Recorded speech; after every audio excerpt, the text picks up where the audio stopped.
All right, class. Today we are going to discuss the rise of nationalism, the unification of Germany and Italy.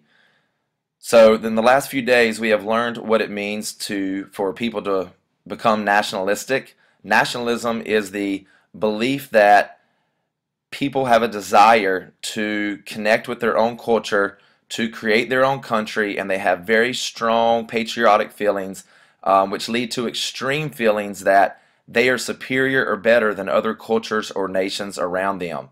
This, over time, has allowed for the great empires of Europe and Asia to be dismantled and for people of their own culture to want to rule themselves and to create their own country under one flag.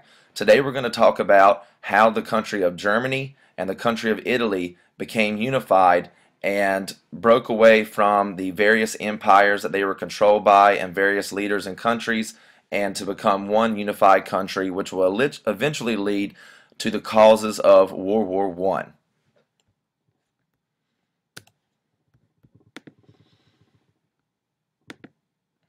These are two of the main leaders. The one on the left is Cavour, and he was one of the leaders of unification of Italy, and the leader on the right is Otto von Bismarck of Germany. Notice the helmet. Both of these leaders were very important in unifying their country and getting rid of the empires that had controlled them for many, many, many years. So now we're going to ask, what in the world is nationalism? Nationalism is the belief that one's greatest loyalty should not be to a king or an empire, which is a collection of different cultures. Remember the Holy Roman Empire, the Austro-Hungarian Empire, the Ottoman Empire. These were empires where many different cultures, many different countries, hundreds of languages were spoken, and they were all ruled by one empire. Nationalism wants to get away from that, and people want to create a nation of people who share a common culture and history. When these people become independent, then they become what's called a nation state or their own country, where they rule themselves, they make their own laws. So this video is going to focus on the rise of nationalism. So why do people want to become their own country?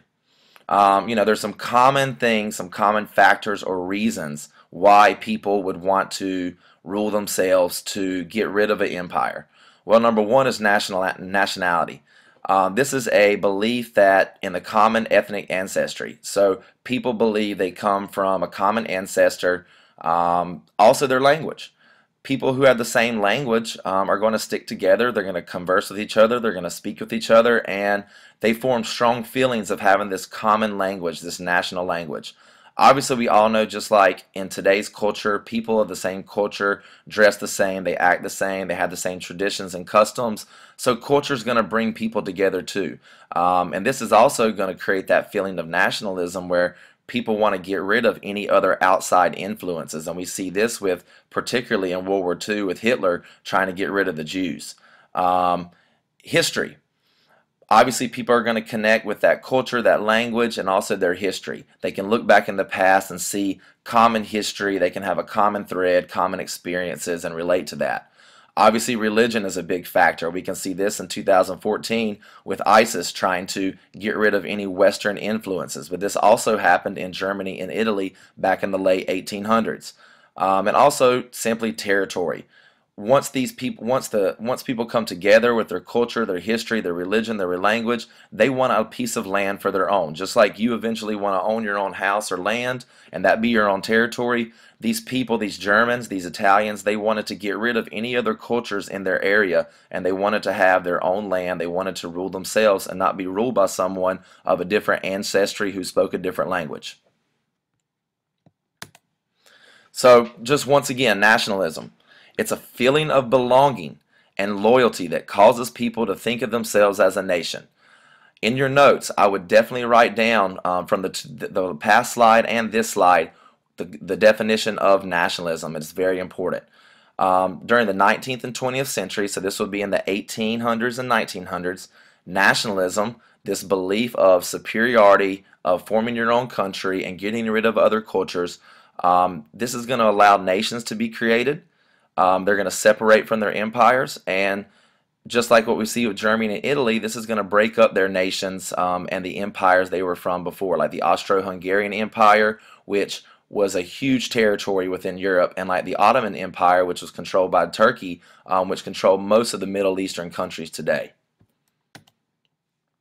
So, while nationalism obviously is going to bring cultures together, such as Germany, the people of Germany wanting to create their own country, it's also going to create disunity. So what that means, dis means away. So means it's going to take away from the unity of these older empires, these collection of countries that were ruled by one ruling body or one emperor, such as Russia, the Austrian Empire, the Ottoman Empire. So all three of these empires during the late 1800s are going to collapse, which leads to the formation of countries, the rise of nationalism, I'm better than you are, lots of tension, lots of fighting, which is eventually going to lead to World War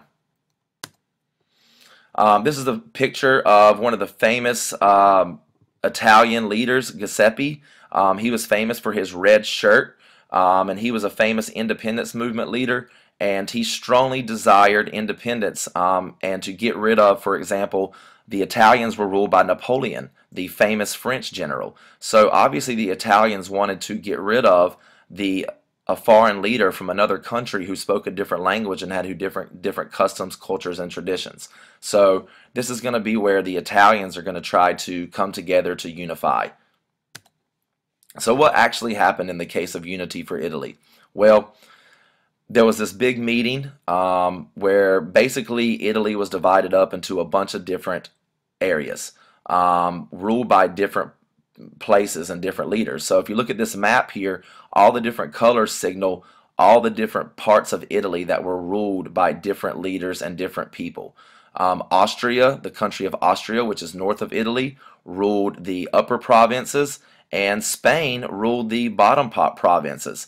And the Pope, the holy leader of the Roman Catholic Church, controlled other areas. So Italy was controlled by three different rulers from three different areas of Europe. Obviously, this is going to cause some problems with the people of Italy when they want to become and unify their own country and feel like they have a strong language and tradition to come together. So this is a map here, the process which happened over 30 years from 1859 to 1870, and this is really how Italy became unified. So there was a lot of different steps to this, but basically Italy was led by three different leaders who started war, made agreements with other places, and got rid of the ruling countries such as Austria and Spain, and the Holy Roman Catholic Pope, to get rid of those people and to unify Italy. So these are the three famous Italian leaders: Mazzini, Garibaldi, and Cavour. The one on the right looks pretty funny. Notice his mustache. So these are all Italian leaders who were responsible for bringing the people together under one flag and eventually becoming one country. So there's a few factors or reasons, some causes that led to this. So number one, Italy is separated by the mountains of the Alps, so it's pretty isolated. The other countries that ruled them from farther away, and this allowed the people of Italy to really develop their own rich history and culture that we still see today. Italians are very proud of their heritage. They have a great connection to their past, the Renaissance, and also they were ruled by Napoleon, the famous French general, for quite some time, and after he left, they didn't want to be conquered again. So they felt like if they came together under a common flag and became their own country, that they would be strong enough and powerful enough to protect themselves. Obviously, when you create your own country, you create your own border. You want to have a strong military, and you want to be able to protect yourself. So the efforts of these three men, Mazzini, Garibaldi, and Cavour, were really responsible for unifying Italy and starting some wars, creating some alliances, and eventually getting rid of all the other ruling powers from elsewhere around Europe. Now, in another country that we all know is Germany. Germany is located a little north of Italy in Europe. We know Germany is famous for starting World War I and starting World War II. So this rise of nationalism, these strong feelings of superiority and unifying their country, is really the start of how World War I is eventually going to happen. So Obviously, in order for both Italians and Germans to get their own country, they're going to have to start some wars. They're going to have to, through imperialism, grab up some land and get rid of these empires that control them. So basically, Germany, before this meeting of a bunch of leaders, was over 100 different areas. So they reduced that to about 39 different German areas. So it was already reduced significantly. So the people that lived there started connecting with each other and saying, hey, we've got the same language, tradition, customs, cultures, and religion. Why don't we come together so we can be powerful and we can compete with the great powers of like Great Britain and Europe and other countries. So there's a little bit of background to the people of Germany unifying. There was more than 300 different German areas that were not even really connected. Prussia and Austria were the largest, and once these leaders met, they reduced that number to 39. So this is going to create people this nationalistic feeling and these patriotic feelings that, hey, we can be our own country. Let's work together, and let's become powerful. So the most famous leader of German unification is Bismarck. Otto von Bismarck. He was known for being very stern and having an iron fist. Anyone who went against him, he would put down very quickly. He wasn't very big into diplomacy or what we think of as democracy. He pretty much ruled with the iron fist, and he would do anything possible to make what his goals happen. So he would step on anybody, he would backstab you, he would start a war. He didn't care. His main goal was to create a unified Germany, and he stopped at nothing to do that. And he was actually known as the Iron Chancellor. So Chancellor is just like basically a king. So take a look at some of these first speeches he made. He said, not by speeches and votes of the majority are the great questions at the time decided. That was the error of 1848 and 1849, but by iron and blood. So what do you think that means? Well, basically he's saying that it wasn't democracy or people making decisions and voting that caused Germany to become unified. He said it was only because of hard work, war, and weapons. And you can see his really strong nationalistic feelings here when he made a quote about Poland. He said, hit the Poles so hard, and the Poles are the Polish people, that they despair their life. I have full sympathy with their condition, but if we want to survive, we can only exterminate them. The wolf, too, cannot help having been created by God as he is, but people shoot him for if they can. And then another quote, a conquering army on the border will not be stopped by eloquence. So you can see how this leader of Germany had very strong feelings to unify the country under a common flag, to create a strong military, to create one big territory that was ruled by one government and not be controlled by other empires. So there's several steps, obviously, just like with Italian unification, of how the Germans became one country. In 1864, two of the 39 states, Prussia and Austria, came together, and they decided to get more territory, so they went to war with Denmark. And they ended up winning the two more territories for Germany. So there's that land grabbing, feed your belly through imperialism, right? That explore, conquer, conquest, and colonize. They want to get more land to have more resources. Now, a couple years later, they start another war. Instigate is when you purposely do something to stir up controversy. And Otto von Bismarck, this really war-hungry leader who led with the iron fist, he purposely stored up border conflicts. And this started war between Austria and Prussia. So now we've got a lot of war going on, and basically Prussia won and gained a lot of control of Germany. So now Prussia is going to control most of Germany. And obviously now, look, Otto von Bismarck, he starts a war with France. He actually lays siege, which if you guys play war games, he surrounded the city of Paris and forced them to surrender. So you can already see this rise of nationalism, this feeling of superiority, this land grabbing, already going into other countries in Europe and trying to take them over. And World War I starts in 1917, 1914 to 1917-ish. So only 40 years later, Germany's going to start the war that was supposed to end all wars. The most bloody conflict in history. So this is the start of these really strong feelings of imperialism. Now, after Otto von Bismarck leaves, they actually create an emperor. This guy named himself Wilhelm I, and he called himself the Kaiser, which literally stands for emperor, and he was named himself after the Caesar of the Holy Roman Empire. So he really thought that he created a country, a unified country of Germany, and he crowned himself the emperor, and he called his rule the Second Reich.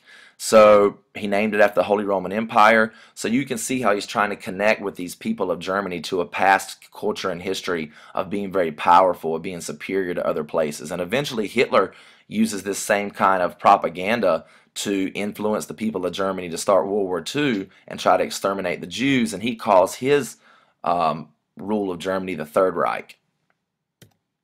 So this is the end of our lesson. You need to make sure that on your worksheet you have went through, you're answering these big idea questions. So number one is, what is nationalism? Number two, what factors cause people to want to become unified? So what reasons make them want to come together? Number three, how can the rise of nationalistic feelings lead to the unity or creation of a country and dismantle or break down empires?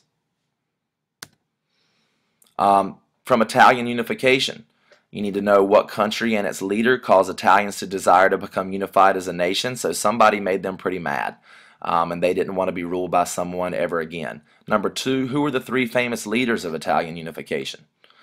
And number three, what was their ultimate goal and how did they achieve this? German unification. How many states were there before unification? Because once there is unification, it drops down to a certain number, people are going to start feeling very patriotic and want to become together through their customs, cultures, and traditions. What was the leader called, who was called the architect of German unification? How did Bismarck try to instigate or encourage nationalistic feelings? What are some actions that he took? And what country did he start wars with to gain territory and create a unified Germany? Once you're finished with all those, you should have a pretty good knowledge of the rise of nationalism and how that led to the unification of Italy and Germany. And you should be able to answer this free response question. You can do this on the back of your paper if you need more room. Based on what you learned today, how do you think the rise of nationalism in Germany and Italy and their unification into single countries was a cause or reason to start World War I? Thank you. Hope you guys learned a lot.